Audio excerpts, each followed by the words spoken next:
Nakatikim na ba kayo ng pia nono? Kung wala pa, tara samahan niyo akong gumawa. At ito ay lulutuin lang sa kawali. Maglagay lang tayo ng 3 itlog sa bowl, tapos sugar na 3 tablespoon. At ibibit lang natin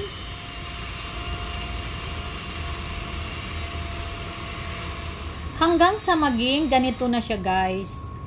O running lang siya. I-add na natin ng 1/4 cup na all-purpose flour, 1/4 teaspoon na baking powder. So mix.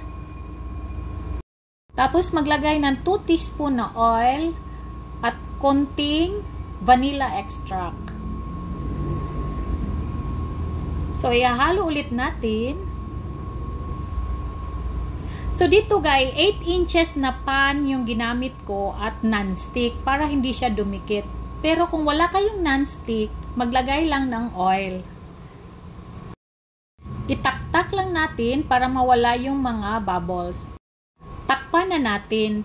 Pag yung takip nyo guys ay may butas, lagyan lang ng tissue paper para hindi lumabas yung init. So lulutuin natin ito ng mga 12 minutes sa mahina na apoy. So after 12 minutes, testingin natin kung luto na gamit ang toothpick. Luto na to guys kasi wala nang dumikit. So i-rest lang natin to hanggang sa lumamig siya. Bago natin siya tanggalin sa pan. So pag malamig na siya guys, tatanggalin na natin at lagyan ng butter.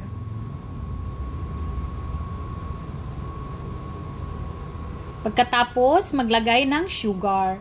So, kayo na lang bahala kung gaano kadami yung sugar na ilagay nyo. Tapos, iro-roll na.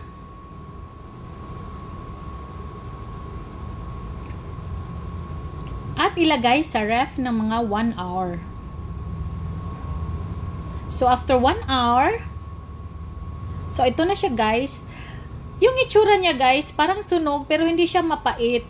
Kasi hindi ko na malaya na yung apoy ko pala is medium, nakalagay sa medium. Kaya nagkaganon. So, lagyan natin ng butter at sugar pa din. Tapos, i-slice na natin.